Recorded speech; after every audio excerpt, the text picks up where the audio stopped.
नमो नमः। षड्यंत्रकारी जब किसी व्यक्ति, परिवार, समाज और राष्ट्र को नष्ट करना चाहते हैं अथवा उसको अपने अधिकार में लेना चाहें, तो वह एक विशेष काम करते हैं। वह विशेष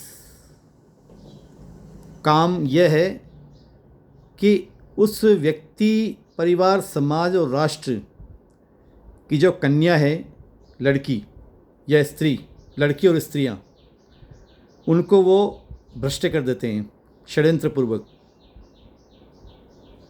उसके बाद में उस राष्ट्र का पतन हो जाता है। बाहर से जो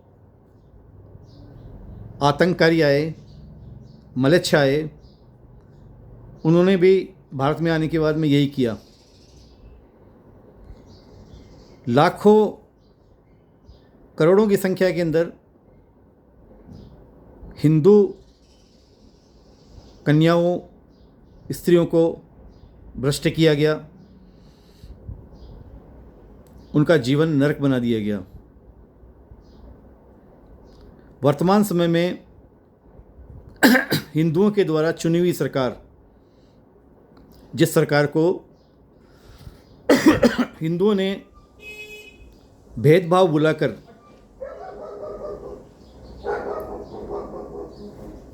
वोट किया और एकजुट होकर सरकार बनाई, सारे भेदभाव बुला दिए, वह सरकार वर्तमान में हिंदुओं की रक्षा नहीं कर पा रही है। उस सरकार के कार्यकाल में ही हिंदू कन्याएं, महिलाएं षड्यंत्रकारियों का शिकार बन रही हैं। हिंदू संगठन यह कह रहा है कि समाज जागृत नहीं है। यह एक बहुत बड़ा धोखा है कि समाज जागृत नहीं है।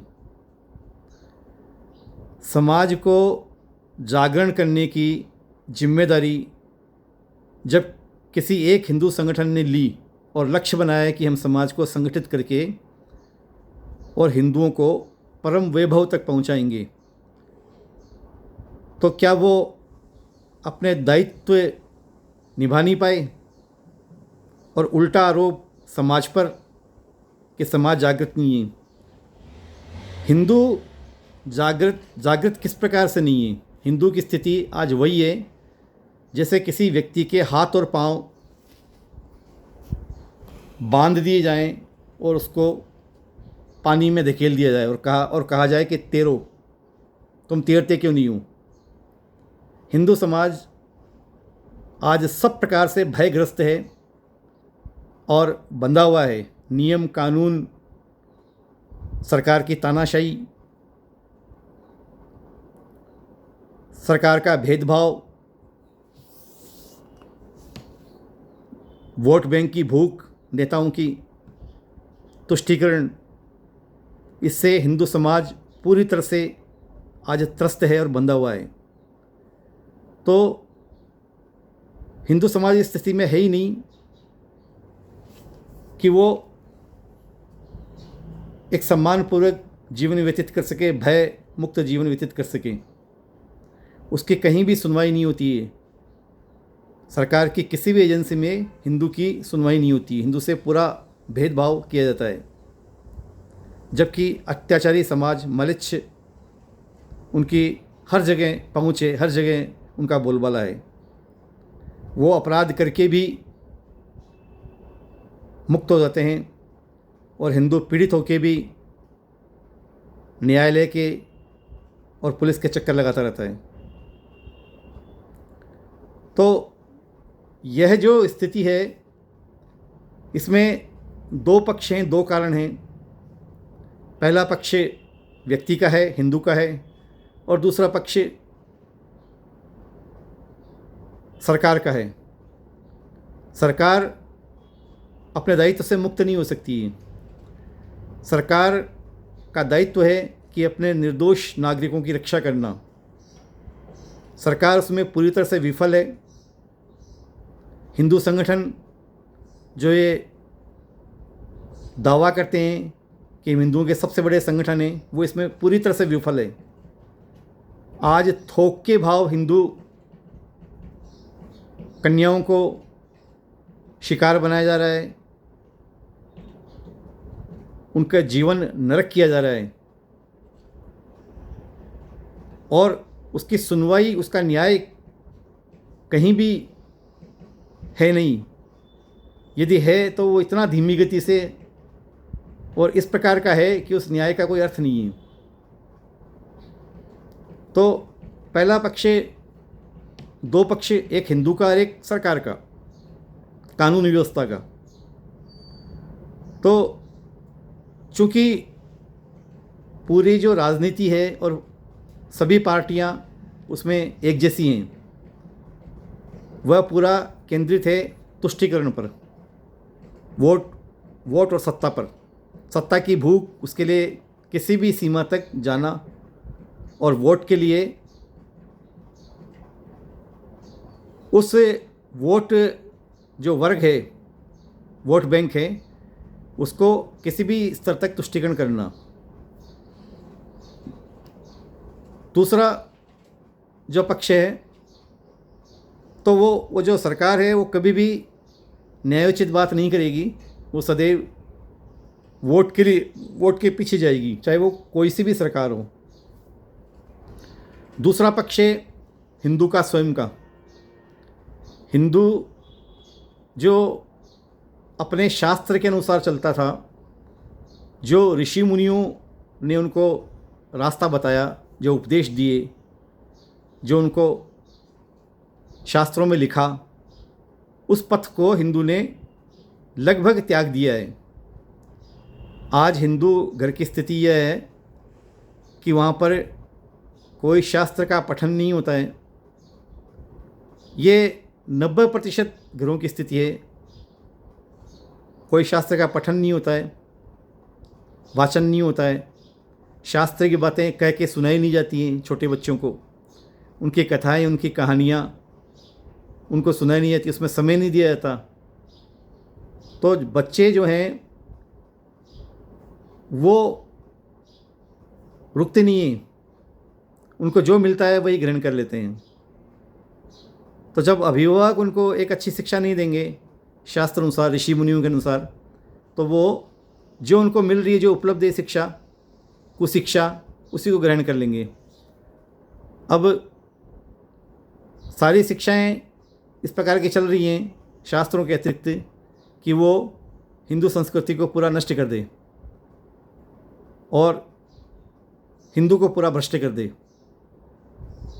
तो स्वाभाविक है कि बच्चे और बच्चियां जो उपलब्ध होगा उसी ओर जाएंगे, उसको ग्रहण करेंगे। तो उनका मन पूरी तरह से हिंदुत्व के प्रति, सनातन के प्रति अश्रद्धा से भर जाता है, और वह उसी को महत्वपूर्ण मानने लग जाते हैं जो उनके सामने उपलब्ध हो गया, उसी को ग्रहण कर लेते हैं। तो ये कह सकते हैं कि आज हिंदू जन्म से तो हिंदू है, पर वो अपने मनोभाव से, स्वभाव से और विचारों से हिंदू नहीं रहा है। वह या तो ईसाई हो गया है, मुसलमान हो गया है, क्योंकि उसका झुकाव उसी तरफ है। तो ये लोग उसको खींच लेते हैं, इन बच्चों को। एक समय था जब आज से लगभग 50 वर्ष पूर्व गांव-गांव में रामलीलाएँ आती थी, रासलीलाएँ आती थी। 10-10 दिन तक उनकी लीलाएँ बच्चे, परिवार सब देखते थे। उनके एक अच्छे संस्कार उनके चित्त पर, मन पर पड़ते थे। अब वो सरकार की नीतियाँ इस प्रकार की हैं कि वो जो रासलीलाएँ, रामलीलाएँ और इतने सुंदर नाटक खेले जाते थे, जैसे भर्तहरि, भक्त प्रहलाद, सत्यवादी हरिश्चंद्र, ये सब नाटक होते थे, इनका मंचन होता था। तो ये सारे अब समाप्त हो गए हैं। रामलीलाएँ प्राय अयोध्या तक सिमट गई हैं, रासलीलाएँ वृंदावन तक सिमट गई हैं, और नाटक वगैरह जो कोई बहुत बड़े बड़े जो थिएटर होते हैं केवल उन्हीं उन्हीं में होते रहे, वो भी उनकी भी प्रेरणा अलग प्रकार की होती है। बचपन में मैंने अपने बचपन में बहुत सारी पत्रिकाएं, पुस्तकें, बच्चों की चित्रकथाएं पढ़ी हैं। अमर चित्रकथा मेरे समय के अंदर 500 की संख्या में हिंदी में थी। अब वो 125 के लगभग बच गई। बाकी का प्रकाशन नहीं हो रहा है क्योंकि वो अंग्रेजी में चले गए, पूरे विश्व में आपूर्ति करने लग गए, तो हिंदी पर उनका ध्यान समाप्त हो गया। हिंदी की न तो इतनी मांग है और न वो इसमें पैसा कमा सकते हैं, तो हिंदी की 125 तक सिमट गई, और उसका भी प्रचार में प्रकाशक ज़्यादा रुचि नहीं लेता क्योंकि अंग्रेजी उसकी पूरे विश्व में बिकती है। अमर चित्रकथा हमने बहुत पढ़ी। इसके अतिरिक्त नंदन और चंपक, इस प्रकार की जो बाल मनोरंजन की पुस्तकें थी वो बहुत पढ़ते थे हम। भारत भारती बाल पुस्तक माला की छोटी छोटी पुस्तकें आती थी। तो ये सारी चीज़ें अब बहुत कम हो गई हैं, और अभिभावक उसके प्रति सचेत भी नहीं है कि बच्चों को वो प्रेरित करे, ला के दे, उनको समझाए। क्योंकि यदि कोई बड़ा समझाता है तो बच्चों को समझ में आता है। जब कोई समझाने वाला ही नहीं है, अभिभावक भी मदमस्त हो रखें और जैसे लगता है कि उनको पैसा होने से ही वो एकदम सुखी हो जाएंगे, मोक्ष मिल जाएगा, इस प्रकार की उनकी स्थिति है। तो न तो वो बताते हैं बच्चों को अच्छी कहानियाँ पढ़ने के लिए, अच्छी कथाएँ, महापुरुषों की जीवनियाँ अभी भी आती हैं, मिल जाती हैं, किंतु वैसे रुचि बची नहीं, तो बच्चों को क्या सिखाएंगे वो। तो बच्चे एक अंधी दुनिया, एक अथाह इंटरनेट, टीवी, जिसका कोई अंत ही नहीं है, उसमें व्यर्थ की चीज़ों ग्रहण करते रहते हैं। तो आगे जाके परिणाम भी उसी प्रकार के होते हैं। एक 14-15 साल की लड़की को मलेच्छ भगा ले जाता है, उसके बहकावे में आ जाती है। क्यों आ जाती है? क्योंकि उसका दिमाग विकसित नहीं है इस प्रकार का। उसके अंदर अपने प्रति गौरव का भाव नहीं है, अपनी संस्कृति, अपने धर्म के प्रति गौरव का भाव नहीं है उसके अंदर, उस जानकारी नहीं है उसको कुछ भी, तो चली जाती है आराम से। माता पिता की शिक्षाएं जो थी, सीता, सावित्री, इनकी कथाएं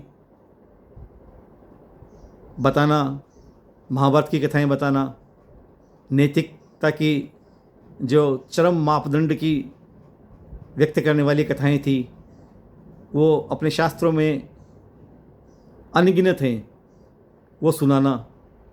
वो न तो साहित्य उपलब्ध कराते हैं, न उनको सुनाते हैं, तो उन पर क्या प्रभाव पड़ेगा, क्या संस्कार उन पर पड़ेगा।